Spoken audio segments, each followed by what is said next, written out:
நம் நாட்டின் விடுதலைக்காக பாடுபட்ட அனைவருக்கும் நன்றி தெரிவிக்கும் நாளாகும்.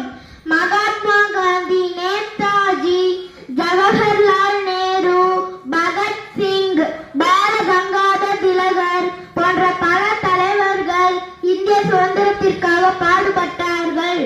போராட்டத்தின் விளைவாக இந்தியா 1947ஆம் ஆண்டு ஆகஸ்ட் மாதம் 15ஆம் தேதி சுதந்திரம் அடைந்தது. சுதந்திர இந்தியாவின் முதல் பிரதமராக ஜவஹர்லால் நேரு பதவியேற்றார்.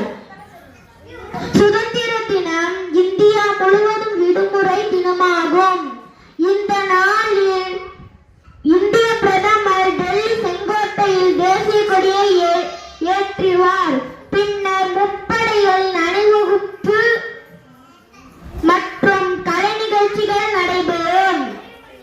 பள்ளிகள் மற்றும் கல்லூரிகளில் தேசிய கொடியை ஏற்றி மரியாதை செய்யப்படும் மற்றும் இனிப்புகள் வழங்கப்படும்.